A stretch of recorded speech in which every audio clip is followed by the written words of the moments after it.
Narinig mo na ba siya? Hindi ako nakikipag-usap sa iba. Kaibigan lang siya. Never ko pa ito nagawa. Ang mga salitang iyan ay parang musika sa ating tainga, di ba? Punong-puno ng pag-asa at lambing. Pero paano kung sabihin ko sa iyo na ang mga salitang ito ay hindi laging tapat? Sa mundo ng emosyon at pagtatago ng damdamin, ang mga pariralang ito ay may mas malalim na kahulugan. Sa sikolohiya, ang mga ito ay parang mga script na dinisenyo para protektahan ang damdamin, iwasan ang gulo, o shocker, bahagyang manipulahin ang katotohanan. Ang pag-unawa sa sikolohiya sa likod ng mga pahayag na ito, ang susi para maintindihan ang komplikadong mundo ng relasyon. Hindi lang ito tungkol sa mga salitang binibigkas, kundi sa mga hindi nasasabi at sa mga takot na nagtutulak sa mga ito. Sama-sama nating himayin ang 7 kasinungalingan na sinasabi ng mga babae sa mga lalaki. Alamin natin ang sikolohiya sa likod nito at kung ano ang ibig sabihin ng mga ito, kahit gaano pa sila kainosente sa pandinig. Sa paglalakbay na ito, makakakuha tayo ng mas malalim na pananaw sa masalimuot na sayaw ng pagdidate at pag-ibig sa ating komplikadong mundo. Kasinungalingan numero 1. Hindi ako nakikipag-usap sa iba, ikaw lang. Ang salitang bumubuo ng pag-asa, nakakapagpakalma at nakakapagpatibok ng puso. Pero madalas, ito ay wishful thinking lang. Maliban kung kayo ay eksklusibong mag-on, malaki ang posibilidad na hindi lang ikaw ang nasa orbit niya. Alam kong mahirap itong tanggapin, lalo na kung emotionally invested ka na. Sabi ng sikolohiya, sa simula ng pagdedate, ang kawalan ng katiyakan sa emosyon ay nagtutulak sa tao, babae man o lalaki, na magkaroon ng backup options. Hindi ito para masama, ito ay para protektahan ang sarili. Sa mundong puno ng uncertainty, ang pagkakaroon ng alternatibo ay parang isang safety net. Maaaring nagte-text pa rin siya sa ex niya. Nakikipag-chat sa ka-workmate na mahilig mag-flirt tuwing lunch o nag-e-entertain ng friendly DMs mula sa isang lalaking hindi sumusuko. Ang tunay niyang sinasabi ay, gusto kita pero hindi ko pa sigurado kung ikaw na ang para sa akin. Ito ay isang balancing act ng emosyon kung saan ang pagkakabit at paggalugad ay magkasama. Kaya kung lumipas ang mga linggo at iniiwasan pa rin niya ang usapan tungkol sa saan ba patungo ito, malamang na isa ka lang sa maraming contender sa kanyang unofficial Hunger Games. Kasinungalingan numero 2. Kaibigan lang siya. Alarm. Ito ang madalas na nagpapapula sa tenga ng bawat lalaki. Ang pariralang ito ay madalas na nagpapahiwatig ng mga nakatagong komplikasyon. Ang totoo, kaibigan, lang ay madalas na code para sa emotional insurance. Sa mga relasyon, ang suporta sa emosyon ay mahalaga. At minsan, ang mga suportang ito ay nagiging sanhi ng tensyon. Tinatawag ito ng mga psychologist na attachment buffer. Isang tao na pwede niyang sandalan emotionally kapag nagkakaroon ng problema sa inyo. Ngunit mas komplikado pa rito dahil ang kaibigang iyon, hindi siya basta neutral. Maaaring may nararamdaman siya para sa kanya na lalong nagpapahirap sa sitwasyon. Siguro mahal niya ito sa loob ng maraming taon, siguro ex niya. O mas malala, siya ang lalaking dati niyang kausap pero walang nangyari. Ang ibig sabihin, hinihintay niya ang pagkakataon niya. Ang matagal na koneksyon na iyon ay maaaring lumikha ng pagdududa at kawalan ng katiyakan sa inyong relasyon. At kung siya ay nagte-text sa kanya araw-araw, nagtitiwala sa kanya at ipinagtatanggol ang pagkakaibigan na parang Biblia, hindi lang siya kaibigan. Siya ay kandidato, placeholder, iyong substitute teacher. Kung madalas kang lumiban sa klase, isang lalaki sa Reddit ang nagsabi, ang girlfriend ko dati, tinatawag ang katrabaho niya na work brother. Ngayon, tinatawag niya itong husband. Sapat na ang sinabi. Malaking paalala ito na ang mga label ay madalas na nagtatakip ng mas malalim na katotohanan. Kasinungalingan numero 3. Hindi pa ako handa para sa isang relasyon. Nakakalito ito. Tunog mahina at tapat, pero kadalasan, kalahati lang ang totoo. Ang pahayag na ito ay maaaring magdulot ng halo-halong empatya at pagkadismaya, depende sa sitwasyon. Kasi ang tunay niyang sinasabi ay, hindi pa ako handa para sa isang relasyon sa iyo. May malalim na kahulugan, yan na nagmumula sa iba't ibang emosyonal na kalagayan.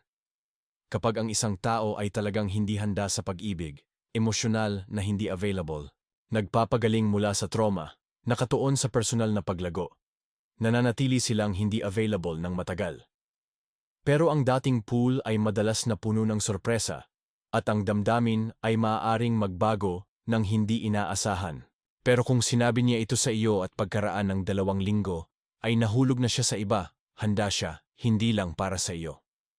Ang sitwasyong ito ay maaaring magdulot sa iyo ng pagkalito at pakiramdam na tinanggihan dahil hinahamon nito ang pananaw mo sa koneksyon ninyo. Sa psikolohiya, ito ay tinatawag na emotional gatekeeping.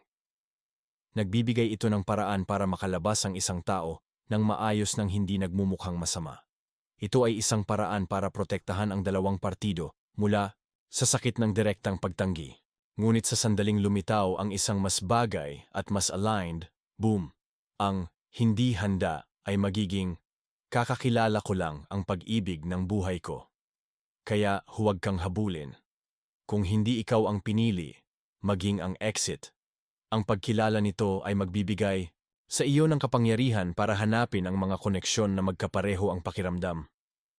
Kasinungalingan numero 4. Hindi ko pa ito nagawa dati. Kung ginagawa niya ito ngayon, malamang na nagawa na niya ito dati. Ang pahayag na ito ay maaaring nakakalito dahil kadalasan ay sumasalungat ito sa katotohanan ng kanyang mga aksyon. Ito ay isang psychological tactic na tinatawag na impression management, dinisenyo para iparamdam sa lalaki na espesyal at eksklusibo siya. Ito ay isang pagtatangka na gawing espesyal ang sandali at lumikha ng isang natatanging ugnayan.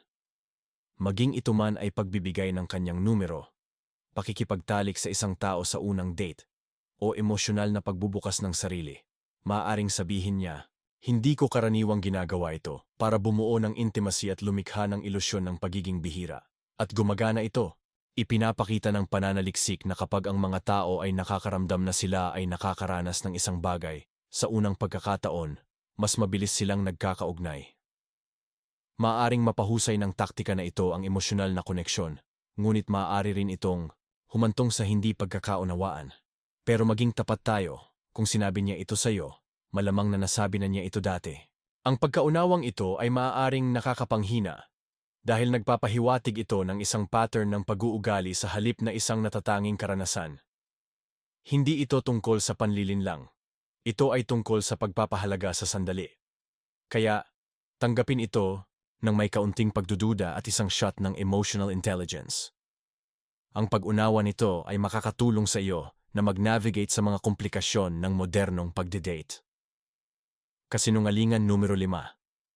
Lahat ng ex ko ay toxic. Kapag narinig mo ito, dapat kang magtaka. Kung sasabihin niya sa iyo na ang lahat ng kanyang nakaraang partner ay controlling, narcissistic o abusado, huminto ka at mag-isip. Mahalagang lapitan ang pahayag na ito ng may kritikal na pag-iisip. Posible, pero isa rin itong red flag. Ang ganoong malawakang paglalahat ay maaring magpahiwatig ng mas malalim na problema. Sa psikolohiya, ito ay maaaring tanda ng kakulangan ng pananagutan o victim complex behavior. Oo, may ilang tao na talagang umaakit ng mga toxic na relasyon. Ngunit kung mahaba ang listahan ng mga disasters, kailangan mong itanong, bakit patuloy siyang pumipili sa kanila? Ang tanong na ito ay maaaring magdulot ng mahahalagang insight tungkol sa kanyang emosyonal na pattern. Anong bahagi ng kanyang sarili ang nag-uulit ng parehong pattern? Minsan ang toxic ay nangangahulugan lang na nagtakda ang kanyang ex ng mga hangganan o hindi niya hinayaan na gawin ang gusto niya. Ang ganitong pananaw ay mas nagpapakita sa kanya kaysa sa aktual na dynamics ng kanyang nakaraang relasyon. At hulaan mo kung ano, kung ipinipinta niya ang bawat ex bilang isang halimaw. Maaari niyang ipinapakita na ang bersyon mo na sasabihin niya sa susunod na lalaki. Ang pag-unawa nito ay makakatulong sa iyo na manatili sa iyong sariling pagkakakilanlan sa loob ng relasyon. Kasinungalingan numero 6. Wala akong pakialam sa pera. Spoiler, may pakialam siya. Ayaw lang niyang magmukhang mababaw.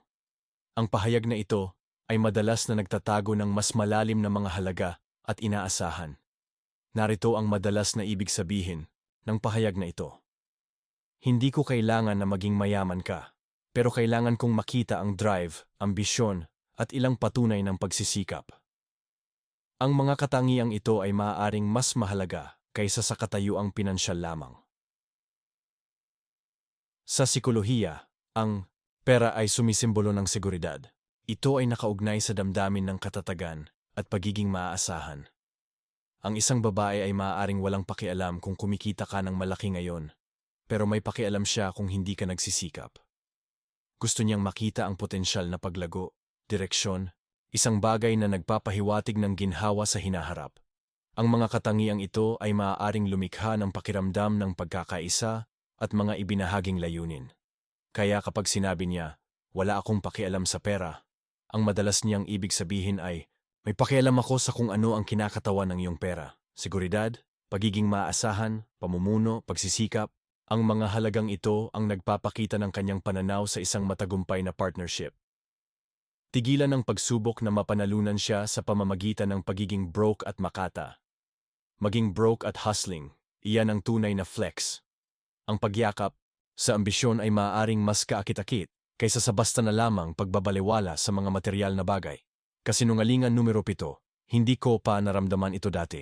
Ang isang ito ay nakakatuwa, di ba? Romantiko, parang panaginip, at kadalasan ay parang na-unlock mo ang isang uri ng emotional achievement badge. May kilig sa pagdinig ng mga salitang iyon, isang pagdaloy na maaaring magpalipad sa iyo, na nagpaparamdam na ikaw ay bahagi ng isang bagay na tunay na espesyal. Pero narito ang totoo, hindi ito laging dapat literal na intindihin. Sa sikolohiya, ang fenomenang ito ay kilala bilang emotional magnification, isang kamanghamanghang tool na madalas ginagamit ng mga individual upang palalimin ang kanilang koneksyon sa iba. Ito ay isang paraan ng pagpapahayag ng malalim na damdamin na maaaring hindi ganap na bago, ngunit tiyak na nararanasan sa mas malalim, mas matinding paraan sa sandaling iyon. Kapag sinabi niya, hindi ko pa naramdaman ito dati, hindi niya kinakailangang sinasabi na hindi pa siya nakaranas ng matinding damdamin para sa iba. Sa halip, ito ay tungkol sa pagiging kakaiba ng kasalukuyang sandali. Ang mga damdaming nararanasan niya ay matindi, sariwa at kakaiba. Nais niyang maramdaman mo rin na ikaw ay kasing espesyal ng mga damdaming iyon. Isipin mo ito tulad ng isang love poem. Ang bawat salita ba ay objectively tumpak? Malamang hindi. Gayunpaman, ang kagandahan ng tula ay nakasalalay sa kakayahan nitong makuha ang emosyon, upang pukawin ang damdamin at karanasan na umaalingaw-ngaw sa mas malalim na antas. Ang esensya ng mga salitang ito ay lumalagpas sa katumpakan ng katotohanan. Ito ay tungkol sa vibe, connection, at shared experience. Kaya kapag ipinahayag niya, hindi ko pa naramdaman ito, hindi ipinapayong makipagtalo o suriin ang pahayag. Sa halip, ngumiti ka lang. Nakapasok ka sa kaharian ng pantasya. Yakapin ito at tamasahin ito habang tumatagal. Ang sandaling ito ay tungkol sa inyong dalawa, tungkol sa pagbuo ng isang naratibo na mayaman sa emosyon at hindi malilimutan. Sa huli, ang mga kasinungalingan sa kontekstong ito ay bihirang tungkol sa panlilinlang. Madalas silang umiikot sa proteksyon, presentasyon, at pagpoposisyon. Maging ito man ay tungkol sa pamamahala ng mga inaasahan, pag-iwas sa mga awkward na pag-uusap, o simpleng pagtatangka na mapahanga ka, karamihan sa mga kasinungalingan na ito ay likas na ugali ng tao sa paghahanap ng emosyonal na seguridad. Nagmumula sila sa pagnanais na kumonekta, magbahagi ng kahinaan, at lumikha ng isang kapaligiran kung saan ang parehong partido ay maaaring umunlad.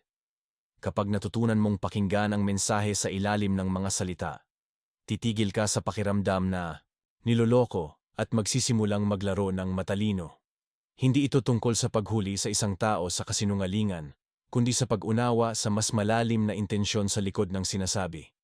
Kaya, ilan sa mga pahayag na ito ang narinig mo na dati? At mas mahalaga, ilan ang nasabi mo? Ang pagmumuni-muni sa mga karanasang ito ay maaaring magpalalim ng iyong pag-unawa sa mga relasyon at mapahusay ang iyong emosyonal na katalinuhan. Sa pamamagitan ng pagkilala sa mga nuances ng komunikasyon, maaari tayong bumuo ng mas malalim na connection at mag-navigate sa masalimuot na sayaw ng intimacy ng mas madali at mas mahusay.